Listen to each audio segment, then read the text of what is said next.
সেরে ন্যায় বিচার প্রাপ্তির জন্য আমরা গতকাল থেকে এই আন্দোলন চলছে। আপনারা দেখেছেন গত মঙ্গলবারে একটা মাননীয় প্রধান বিচারপতির অফিস থেকে একটা সার্কুলার দিয়েছে যে জ্বালানি ও তেল সাশ্রয়ের জন্য 2 দিন অনলাইনে কোর্ট হবে। এই বিষয় এবং আমাদের আন্দোলনের সামনের কর্মসূচি যদি আজকের মধ্যে প্রত্যাহার না হয় সেই বিষয়ে আমাদের সবার পক্ষ থেকে সমস্ত আইনজীবী এবং আরেকটা আপনাদের সুসংবাদ দেই, যেটা অনেকেও চায়, বিচারপতিরাও চেয়েছিল, বার ইউনাইটেড। আজকে দেখেন ইউনাইটেড বার, 80 দশকের ইউনাইটেড বার, সেই বারের সাবেক সহ সম্পাদক আইনজীবীদের নন্দিত নেতা মাহবুর রহমান খান এই হিসাবের ব্যাখ্যাটা দেবে এবং আমাদের ভবিষ্যৎ কর্মসূচি বলবে। ধন্যবাদ আপনাদেরকে।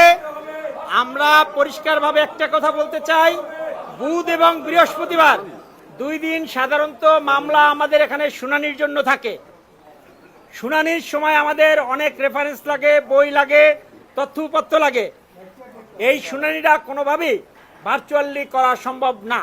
সেই ক্ষেত্রে গুরুত্বপূর্ণ অনেক মামলা শুনানিকালে নষ্ট হওয়ার সম্ভাবনা তৈরি হয়েছে। যে বিচার বিভাগ হচ্ছে একটা দেশের গুরুত্বপূর্ণ প্রতিষ্ঠান। এই জায়গাটা অন্যান্য বাংলাদেশে যখন অন্যান্য সকল অফিস আদালত চালু, স্বাভাবিক কার্যক্রম চালু থাকার পরেও শুধুমাত্র বিচার বিভাগ একটা অগ্রহণযোগ্য এবং অবিবেচনা প্রসূত সিদ্ধান্ত গ্রহণ করেছে। আপনারা আজকে খেয়াল করলে দেখবেন পুরো সুপ্রিম কোর্ট চত্বর গাড়িতে ভরা, প্রত্যেকটা সেকশন খোলা, প্রত্যেক মাননীয় বিচারপতি তাদের গাড়িতে এসেছেন, তাদের খাস কামরা খোলা, স্টাফরা এসেছেন, আমরা আইনজীবীরা এসেছি।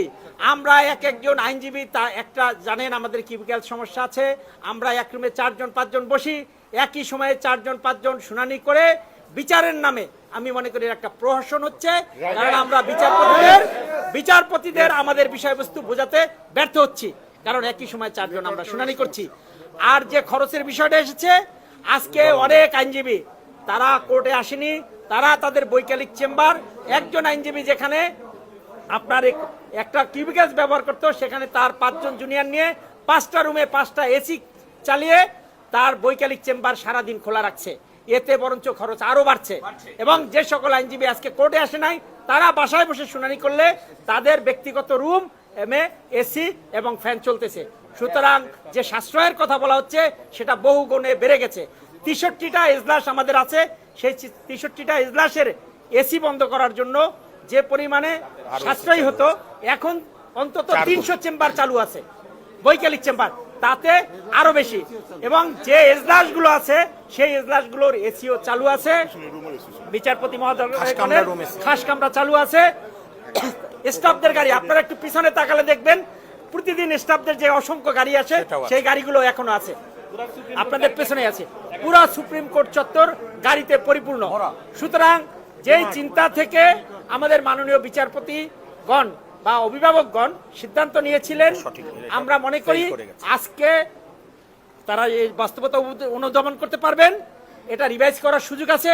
তারা অবিলম্বে আজকের চেহারা দেখে বাস্তব পরিস্থিতি বিবেচনায় নিয়ে অবিলম্বে এটা প্রত্যাহার করবেন।